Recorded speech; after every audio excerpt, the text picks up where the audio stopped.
all of North America's experience points to the fact that these are animals that can live with and around people with just a little bit of consideration on our part. We put in one of these flow devices and there's basically nowhere that beavers can't theoretically live. We can have these creatures everywhere as long as we exercise a little bit of tolerance and forbearance and political will.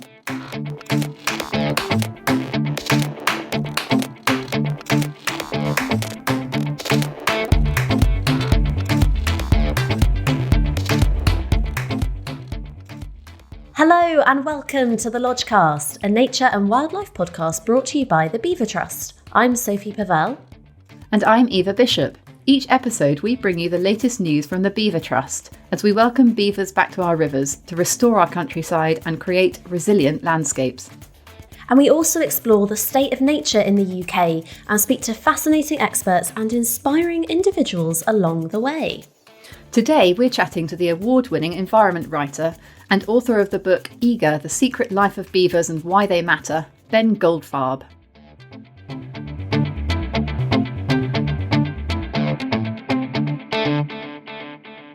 Well, hello and welcome to series 3, yes, 3 of the Lodgecast. Wow.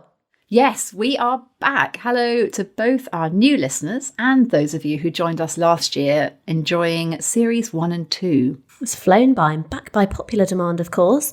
And I'm very pleased to say that things are happening slightly differently here this time. So new year, new format, same podcast. Now, we previously released our episodes monthly so that you had a tasty morsel from us and our brilliant guests every few weeks. But this time we're going to share the series weekly. Yes, so every Tuesday for the next 6 weeks, you can pop us in your ears and tune in to a new conversation about beavers, about nature restoration, and about generally dealing with climate adaptation. Yes, all those small topics. And as a real treat, we're running a competition this series too. Drumroll, please. Now, friend of the Beaver Trust and reintroduction expert, you may have heard of him actually. He's called Derek Gow, and he's written this brilliant book called Bringing Back the Beaver. Now, it's been out for a year or so, but it's still such a fantastic read. And we've actually got a few copies to give away to some lucky Lodgecast listeners. All you have to do to get a copy for yourself is to shout about this podcast. You can tag us in a post or story on Instagram or Twitter at Beaver Trust using the hashtag #TheLodgecast. Or do leave us a review on Apple Podcasts or Spotify. And so that we know it was you, why don't you email us a screen grab of your review and email it over to info@beavertrust so that we can say thank you very much. Well, now we've got that bit of housekeeping out the way. Eva, talk to me. How are you? I'm great, thank you. Really pleased to be back. Extremely busy. Can't believe I'm this busy in the second week of January at the point of recording. Flat out. Yeah. Nicely not rested from Christmas, which was chaotic. But really pleased it's time to dust off the microphone and dig into some fantastic topics with some amazing guests this series. But this year for me, I think, is all about climate. It's just such a critical year of action. And I'm just wondering how we can all just pull together and not forget that COP26 was a few weeks ago and it's all been forgotten. We need to keep plugging away, keep doing more, keep pulling together. Feels really important this year. How about you? What are you looking forward to this year? Well, this year is similarly, I guess, climate motivated. I'm slightly terrified to realise that my book comes out in nearly exactly 6 months' time. And so exciting. So I'm sort of trying to gear up for that, trying to prepare myself for what that might involve. And I've just moved house, so I'm talking to you from a slight fort of boxes and navigating my way around cupboards. So I have no idea what is in them. But no, it's all really good. And I think similarly to you, it's kind of how can we keep the momentum that was generated last year around the environment and the conversation around that. And Eva, actually, while I remember, I must ask you something very important. It may be the most important thing I talk to you about. So, leading up to Christmas, you may have noticed that Eva Bishop, at Eva Bishop on Twitter, was suddenly doing something called a Beaver Advent Cal, short for calendar. And every day she'd post a photo that was slightly beaver related with an amazing fact. And it kind of became a bit of a hit, kind of spiraled out of control on some days. The Beaver Cal. Please tell me more. Yeah, it was. It was just a silly idea, really, that I came up with the kids one morning, or on the first. Actually, we were in bed on the first, and they were very excited about their little felt calendar. And I was like, yeah. Anyway, and I thought, oh, we could do a little beaver fact every day. So I started doing one, and it got huge traction. Yeah. I'll have to gonna bigger and better for 2022. Yeah. Yeah, I'm excited. There was some collaboration and input from beaver experts around the world, actually, towards that. It was good fun. It's pretty amazing. And what else is going on in Beaver Land so far as we record in the new year? Well, last week we had a great photo through from Chris Jones down at the Cornwall Beaver Project, where they're laying the foundations for disabled access down to the beaver site. Yeah. Which is really exciting, actually, because, nature should be accessible for all. And it's, well, as we'll get on to later in this series, the benefits of being in nature and beaver wetlands cannot be understated. So it's fantastic that Chris is doing so much down there to make sure everyone can go and see the beaver site. Quite literally paving the way to bring beavers to more people. And there's also, coming up this year, so early 2022, a couple of really high-profile beaver releases in the diary. We don't know when they're happening yet, but we will keep you posted. Perhaps follow us on social media at Beaver Trust to keep abreast of when the beavers get released from their boxes into their new environment. It's always a moment. It was a huge year last year with some high profile releases, and it's not going to be any different this year, if not more happening. Lots to look out for. Beavers coming to a river near you. Yeah, love it. No, very, very exciting. Great, and we're thrilled to kickstart Series 3 of the Lodgecast with fellow beaver nut, award-winning environmental journalist and author of the fantastic book Eager, The Secret Life of Beavers and Why They Matter, Ben Goldfarb. Ben, welcome all the way from the west coast of the States. Welcome to the Lodgecast. Thank you guys so much for having me. I'm honored to be joining you. It's really exciting for us because you're a bit of a trailblazer for the beaver love. So it's quite a big moment for Beaver Trust and the Lodgecast. Yeah, we're playing it cool. Oh well, I'm honored to be speaking with you. I mean, I feel like there's so much incredible momentum in the beaver world and across the global pond. And I just have so much admiration for the work you guys are doing in the UK. So thanks for having me. Oh, so, well, first of all, Ben, this is a very important moment to start our interview. We need you to judge the first Beaver Fact Off of Season 3. So essentially, Eva and I will both share with you our favourite Beaver Fact of the week. And you get to decide which fact you think is better or more interesting, or which one you just completely prefer. It's totally up to you. We won't judge you, or we might. I'm going to kick off. So, I mean, how to find a fact that Mr. Eager Beaver doesn't already know? Sigh. But I'll give it a go. So, in late 18th century, beaver felt hats were a genuine staple of British economy, British fashion. They were a symbol of so many things, employing master hatters, people in the fashion industry, tradesmen, the military. The UK exported 21 million beaver felt hats in 70 years, over a 70-year period. And beaver pelts are rumoured, or there's evidence to show that they were the first real American commodity. And so my fact is kind of more of a thought bubble, I guess. Where would these superpowers, so the UK and the US, be without beavers? Yeah, we've sent so much junk to you over the years. Beaver felt hats were probably as devastating as they were ecologically, probably one of the better made commodities that Americans have shipped overseas. So that's a very solid fact. Thank you. Thanks so much. You've set a high bar for Eva to conquer. Okay, so my fact comes with a little bit of assistance from another friend in the States, I confess. Thanks, Fairfax.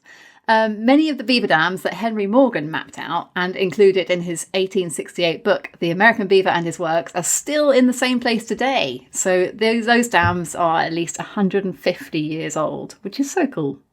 Ancient dams. It's incredibly cool. And just, so ancient. I mean, and I think that map is fascinating to me because here in the Western US where I live, we have our streams tend to be a little bit steeper. They're flashier. We get these big pulses of snow melt. So our dams tended not to be very long lived here. So to see evidence of dams that go back centuries is really mind blowing. And I think it sort of speaks to the the hydrologic diversity of North America a little bit. The beaver dams are sort of performing or functioning in very different ways in different places in North America. Nice. So I love those Morgan maps too. Fascinating. Amazing. That's stuff. cool. So what's it going to be? The maps or the pelts? Yeah. So now you've got to choose. Now I have to judge. Well, I have to admit that I did not know the 21 million pelt figure that Sophie, that's a win in itself. You've presented a new fact to Ben. Oh yeah, right. Nice. I hadn't heard a numeric figure like that before, so I'm gonna, with apologies to Eva and Morgan, I'll give it to Sophie's possibly made up fact. Ben, that's well earned. That means a lot. Thank you very much. Good Googling skills. Okay, well, let's get into the meat of the interview then. Now, Ben, on this podcast, we've spoken to so many different people, from farmers to fisheries scientists, rewilding experts, writers, broadcasters, even doctors. And we've had conversations around all things nature restoration, going well beyond the beaver as an animal. But we're so pleased that you found time to chat to us, because you're an environmental journalist and author, but also a major global authority on beavers as an animal. And in particular, you have a really deep understanding of North American beavers, while we, of course, have the Eurasian beaver in Britain. What got you into this field? Did you ever plan on dedicating so much of your career to understanding these animals? Yeah, it's a great question. I guess I'll just briefly push back against the global authority thing. I think that's kind of one of the nice things about being a journalist, is that you're never actually the authority yourself, but you have access to the authorities, So I sort of humbly stand on the shoulders of many beaver giants whom I've learned from over the years. That's very gracious. For me, I grew up in New York, and my parents frequently took me to the Catskills and the Adirondacks, which are sort of areas of upstate New York that are really pretty wild. Nice. I think that a lot of people hear the phrase New York and they think of New York City, but the state is actually enormous. And it's very rural and kind of agrarian, and a lot of it. And upstate New York, is really one of the wilder places in the United States, and certainly one of the most beavery places. So I have memories of of being a little kid, canoeing on Adirondack lakes at night with my parents and hearing tail slaps. I think those are my first beaver memories. And I grew up hiking, and it was incredible. Yeah. And, I grew up hiking and camping and fishing. So I was always, around these animals. I think that's the one thing that is really amazing about the United States, is just how abundant beavers are. I mean, of course, they're, not nearly as abundant as they once were, but, it's not like the UK where you can only see them, on a handful of reintroduction sites. They're all over the place here, which is fantastic. So, I was just around these animals frequently, always enjoyed seeing them. And then a number of years ago, I was living in Seattle, working as an environmental journalist, looking for things to cover, to write about. And somebody sent me a flyer for a beaver workshop that was happening outside of Seattle. And I had no idea what a beaver workshop was or what that entailed, but I knew that I had to be there. It sounded like a story. So I went to this workshop, and it was just, one scientist after another getting up and saying their piece about how valuable and significant these animals are. There were fisheries biologists and hydrologists and geomorphologists, talking about beavers and water storage and climate change and drought and wildfire and salmon. And, I just sort of realized that, hey, this animal that I had kind of grown up around and had almost taken for granted as this, ubiquitous part of the landscape was actually, one of the most important architects of North American ecosystems. And there was just a huge story there. So that was really, it was a combination of that childhood experience being with these animals, and then going to that workshop and meeting, a lot of the people who are really, America's leading beaver authorities, people like Chris Jordan and Kent Woodruff.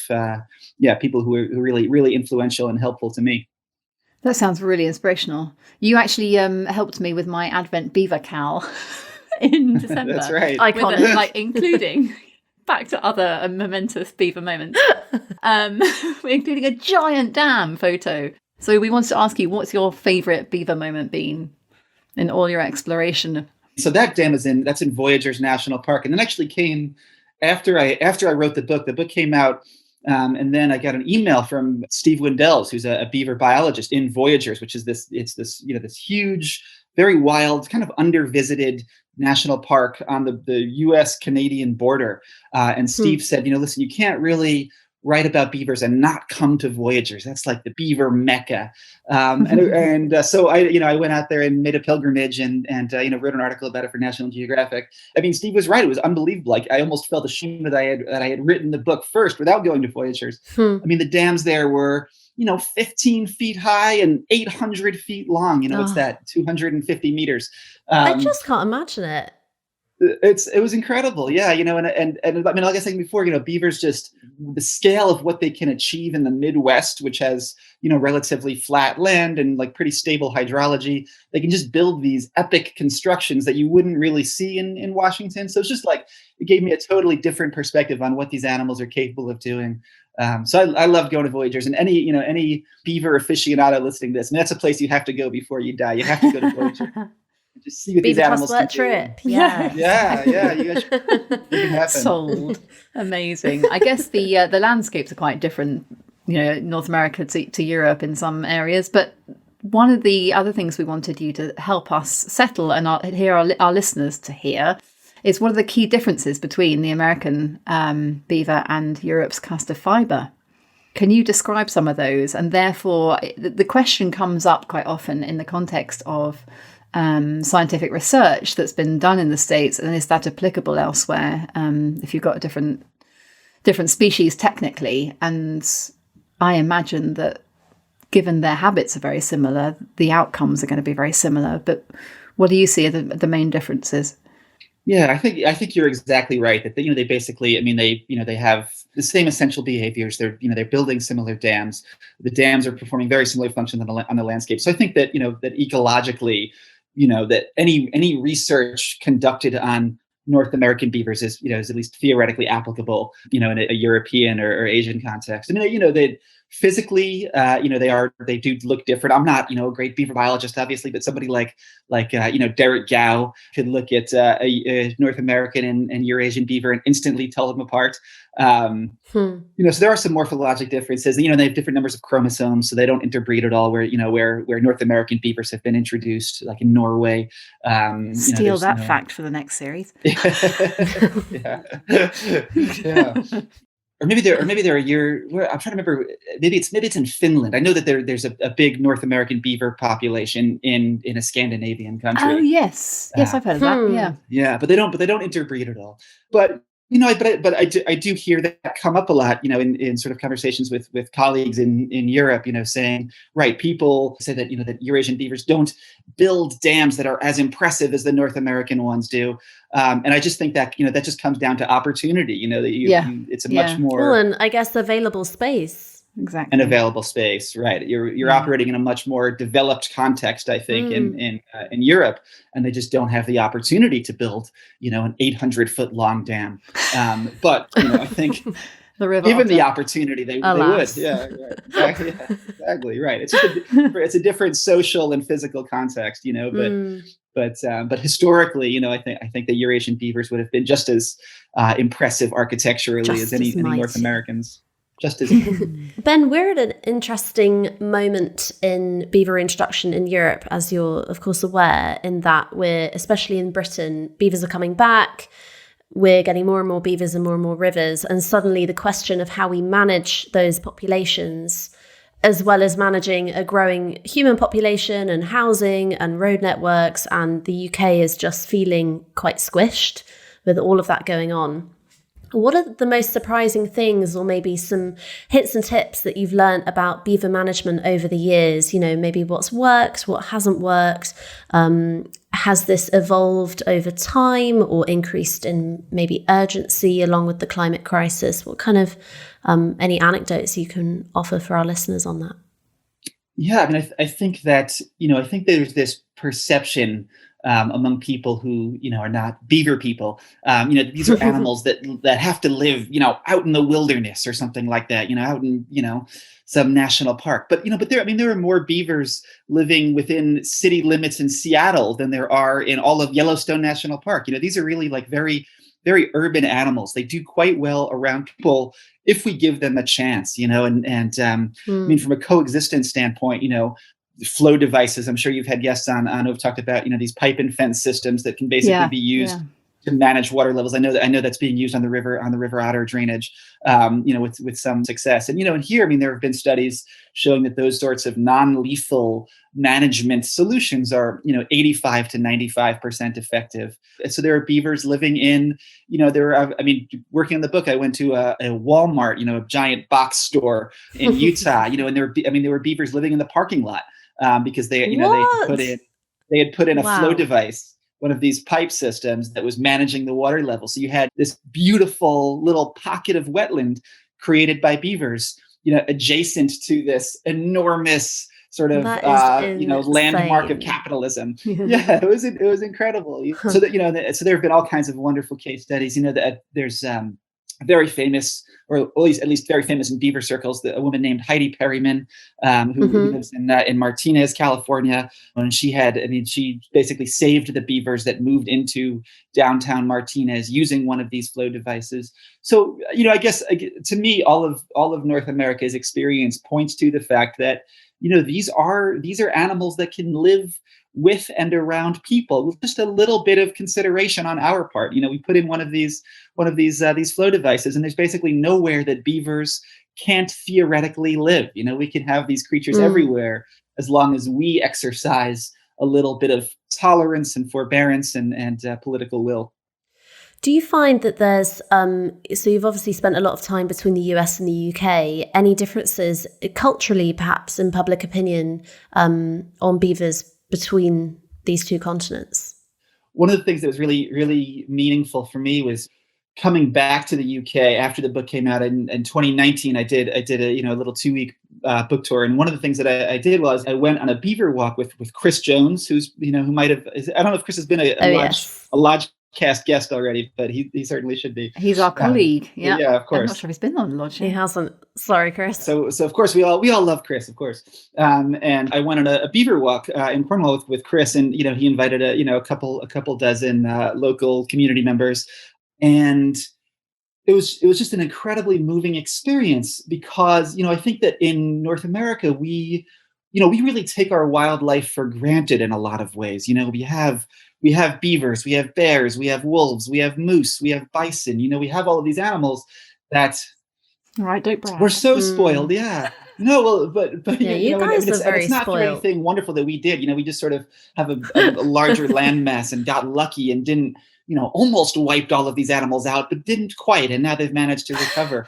And I think, we take that for granted, and when you go to the UK, it's, you unfortunately you don't have those things. We've got hedgehogs. You've got hedgehogs. Not very many, but right. You've got some otters. Yeah, clinging on the cliff edge. Right, but there's that was a point that that Derek Gow made when I talked to Derek. It was just that when the UK is sort of this nation of animal lovers, but it's down to hedgehogs and water voles and and a few other little critters, because you've lost all of the big stuff, and how sad that is. So going out with Chris, we're on this pond in the evening. He's got very obliging beavers at Cornwall that came out, and people had tears in their eyes, seeing this incredible.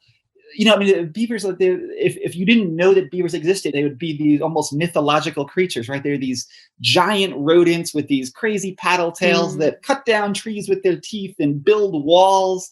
It was like seeing the Loch Ness Monster or something for people, and I think that, that seeing this animal that had been gone from the landscape for 400 years and is now being returned. I think that a lot of people in the UK have a great deal of pride in beavers, and truly love them and value them because you've lost so much wildlife. You don't take your animals for granted the way that we do, and every year the federal government in the US kills 20,000 beavers, because they build dams and road culverts or whatever. And it's just, we don't have any sense of beaver pride. I don't think we take them for granted. We consider them nuisance animals because, we haven't, we don't remember what it's like not having them in the way that Brits do, I think. So, I think that's something that I really admire about your beaver culture is that, you just value them because you lost them and brought them back, whereas we've kind of always had them and therefore we take them for granted.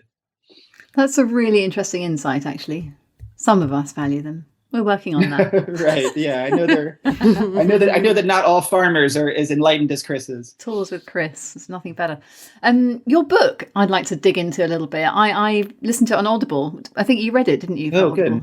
No, I didn't. They hired a real reader, fortunately. Yeah. It blew my mind. I read it a little while ago now, but some of the things that stuck for me were, and I wondered if you could elaborate on a little bit. One of them was the evolution of beavers, and just and this speaks to your point about the Brits having missed them for 400 years and think they're the Loch Ness Monster. But I find it amazing that they've been around for so long in some format, and the fact that they were busy crossing the land bridge to establish that castor species like 10 million years ago. Right. I just think that's so cool. And wondered if you wanted to give a quick natural history lesson on our favourite rodents, like a condensed version for our listeners, because I think that's really something to note how far back this goes. Yeah, beavers were historically very diverse. There have been something like 30 genera of beavers over the millennia. There were in North America. There were little sort of prairie dog-like beavers that dug these kind of crazy helix-shaped burrows. There were these enormous beavers, nearly as large as bears. There have been all of these different forms over many, many millions of years. But as you say, as far as we can tell, sort of castor fiber and Castor canadensis, our North American Eurasian beavers. That lineage goes back 10 million years or so. And beavers originally evolved in North America. It seems like they crossed the land bridge into Europe and Asia, and then essentially recrossed in more or less their modern form, and then diverged maybe 8 to 10 million years ago. So what that means is that these are animals that have been building dams on the landscape for up to 10 million years, and possibly quite a bit longer. There is some suggestion that the dam building behavior may even precede Castor canadensis and castor fiber, and there might be a common ancestor as far back as 20 million years that was a dam builder. But at minimum, we know that there have been dam building beavers for 8 million years or so. So of course, what that tells you is that our two landscapes, Europe and North America, have been sort of co-evolving in the presence of beavers for many, many millions of years. That our species are intimately adapted to beavers. There are butterflies in North America that pretty much their caterpillars only feed on the sedges that grow in beaver ponds. You sort of ask, okay, why do coho salmon, one of our salmon species, their juveniles, their fry, do incredibly well in beaver ponds? Because they evolved to rear in the landscapes that beavers created. So I think that's to me, that's always an important thing to remember, is just how ancient, this dam building behavior is. So, so in the UK, they were gone for 400 years or so, maybe a little bit less. That's really just, the geologic blink of an eye, of course. They've been present for millions of years and gone for only a couple of centuries. Clearly they deserve or belong there. Yeah. Well, this is the other really fascinating thing, and this is a whirlwind tour of your book by comparison, but the trade and the importance of beaver trade for the impact on trade relations, history, culture, the rivers and habitats themselves and the landscape you've just said a little bit about, but how central to cultural shaping were beavers themselves? Because it feels to me, having listened to, I think it's chapter 3 or 4 of your book, they seem really central to how things developed. And I wonder if that's often overlooked by people, again, particularly Brits who've forgotten about beavers. But I think it's fascinating that. And then on to, the Indigenous people's relationships. You described a beautiful phrase of sort of warping from subsistence and kinship to extraction. Yeah. With the advent of the beaver trade. I think it's such an important look at the history of beavers. I'd love you to talk about it a little bit. Yeah. Not a specific question, but I think it's a fascinating area. Absolutely. And Sophie kind of got to this with her fun fact.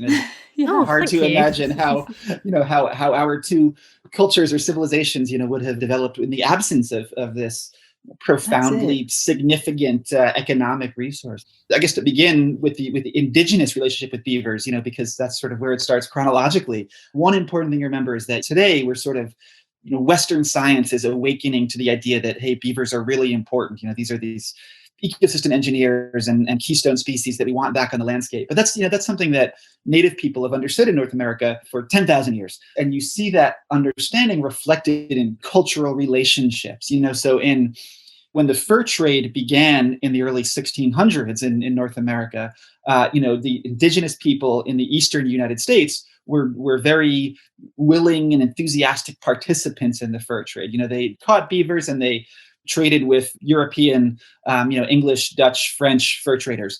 And, partly that was because they wanted the knives and pots and pans and other goods that they were receiving for pelts. But partly it was because they recognized that, hey, when we remove beavers from an area, and that pond drains, the kind of the lush, wet meadow that you get is really good forage for, deer and moose and other animals that we like to hunt, and that, are important subsistence resources. So, in part, Native people took part in the fur trade as a way of engineering their environment.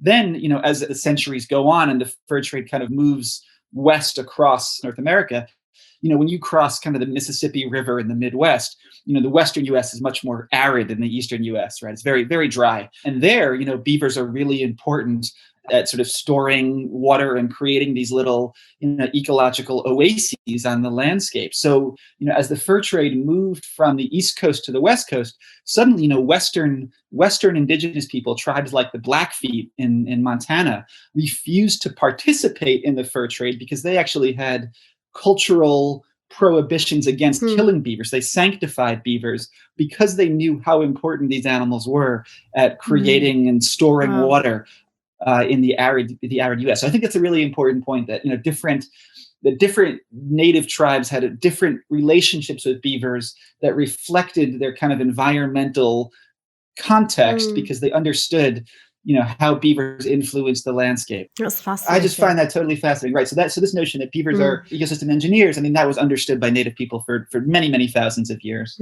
It's interesting, isn't it? Because we're looking to Indigenous people to try and link back climate emergency, sort of solve problems, basically. And here we've got beavers, and it all relates as usual. It's fascinating. Thank you. Ben, you clearly admire the beaver a lot, but are there any other species that really get you as fired up or as excited? And maybe might we see books in the future that focus on another species? What can you tell us? I love all creatures, Sophie. No, I love fish. I love to go fishing. I love salmonids, trout and salmon. And I think that was a big part of what got me into beavers, honestly, was that salmon connection. I know it's funny. I know that, that's, we were talking earlier about sort of differences between North American and British sort of beaver cultures, and I think that's one important one, is that here, maybe 50 years ago, there were salmon people who hated beavers. But at this point in North America, I think that the fish community is pretty well united in its appreciation for beavers. Now you see, really, you definitely see, I think that honestly, the connection between beavers and salmon is the reason that beavers have become so hot in the Pacific Northwest, in Washington and Oregon. Most of the interest in beavers really stems from an interest in salmon, and, the awareness that beavers create really good salmon habitat. Salmon are probably, they're certainly the most economically important animal in the Northwest. There's so much money that's being thrown at their recovery, and a lot of that has flowed to beaver projects, which is great. Lessons to be learned there for the Brits. Beaver, salmon are the celebrity fish over here as well. Right, but to me, as a kind of an outside observer, it seems like there's a lot of beaver opposition from the angling and fish biology communities in the UK to some extent. Yeah. And I think that might be one way in which we're a little bit ahead of the UK possibly. It's just, that is cool. Yeah, it's an interesting one, beavers and fish, but I think we need to look abroad to learn. You are an environmental journalist whose expertise goes far beyond that of beavers. And what we wanted to see is whether you could bring any stories that have come across your path that bring hope. So hope thrown into the mix as well for the environment, because green news can be quite a gloomy place. Is there anything you might have been writing about recently that excites you, or that you are excited to dig into in the future?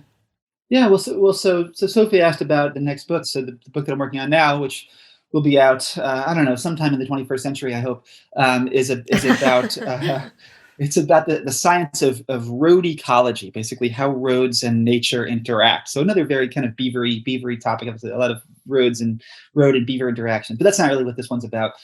This book is, it's really about.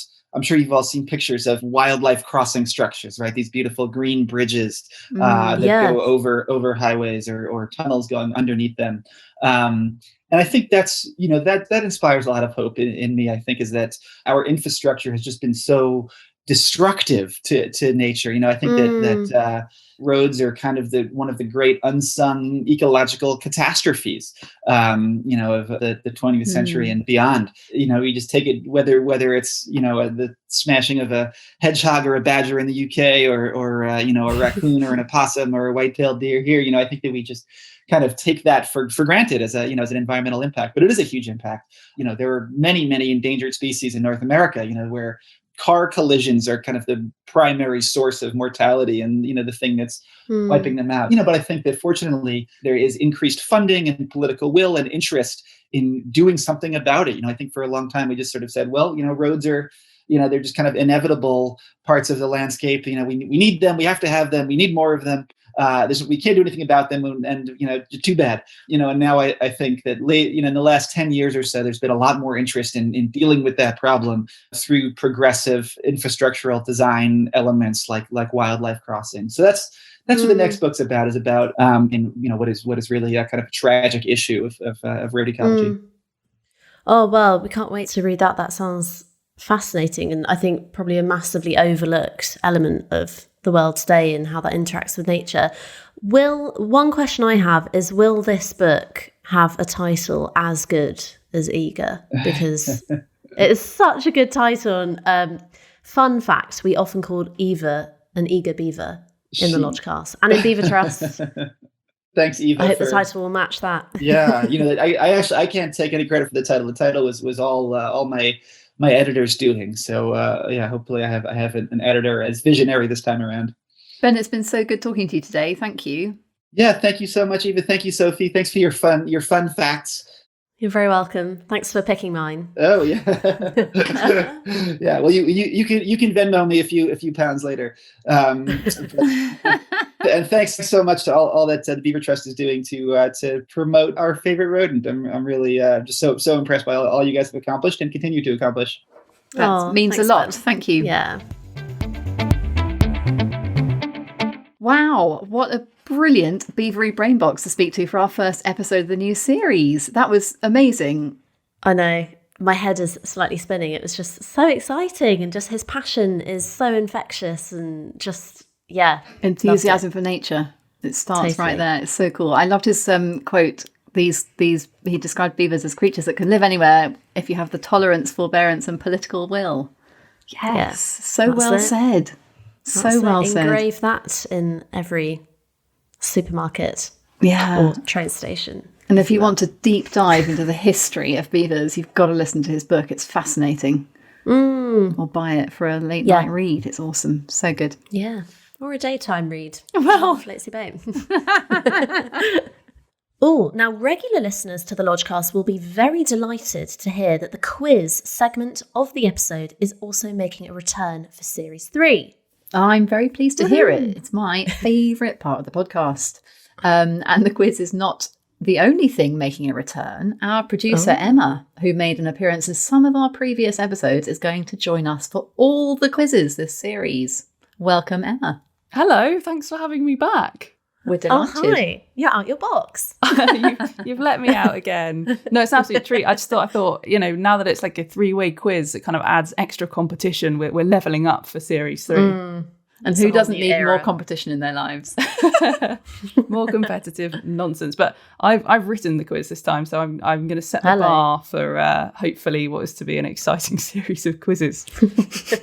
Can we just remind the listeners of the genre of the quiz of the previous episode, the Christmas bonus with Yolo Williams? How did that go? I think that was probably the highlight of Series 2. That descended into some odd depths, isn't it? I was like a Christmas animal related quiz, but the first question really lowered the tone when we talked about the shape of turkey poo. I think if you go back and listen, you can probably hear that we're all slightly at the end of our tethers. Just a little subtext. So new year, new quiz, moving on. Yeah, Emma, what indeed. have you got in store for us today? No poo this time. This quiz actually came inspired by a game that I played with my family that I found in a charity shop over Christmas. And I thought, hey, I'm gonna rehash this, dust it off, give it a new name, and I like present that it as to a the way forward. Yeah, Top tip. that's great. So it was a game called Truth or Myth. It's basically a fact or fiction. Is this a real nature fact, or is this something that's either made up or is common in brilliant. folklore? Sound of this. All prepped to let myself down really madly.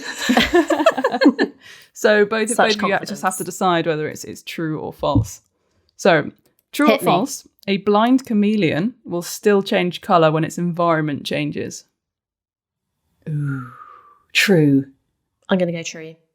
It is, yeah. So chameleons don't look at their environment. They change more in terms of things like how they're feeling or what the temperature is, to whether they can cool down or warm up or stuff, or whether they're What like, the vibe hey, is. that's a sexy lady Yeah. over there. I'm going to change colour. Chameleon vibes. Yeah. I love it. Oh, dear.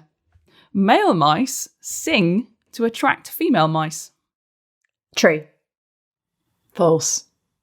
Oh, it's true. So Sophie's ahead. Wow. They produce ultrasonic vocalizations, Yes. which are similar to singing and laughing, and they have found that they can change these vocalizations, and that males will do that when they see a nice That's lady, so cool. or when they smell a nice lady. Interestingly, Oh, Start singing. that'd be a bit forward, really, wouldn't it? If they like the smell of you, start singing. that would change the narrative of Serenading all you. rom-coms, wouldn't it? Yeah, Hugh Grant just breaks into song every time a woman gets past. Although, isn't that every musical ever? Yeah, Yeah, pretty that's much. true. Good That's point. true. Okay, we're heading to Antarctica for the last one. Okay, Penguins. I'll grab my coat. Penguins fall backwards when they look up at planes flying over. True or false? I'd love that to be That true. is an incredible image. I'm just going to say yes, because I wouldn't put it past a penguin to be so, like, That would be so funny. dramatic and performative about that. I'm going to say false again just to be different.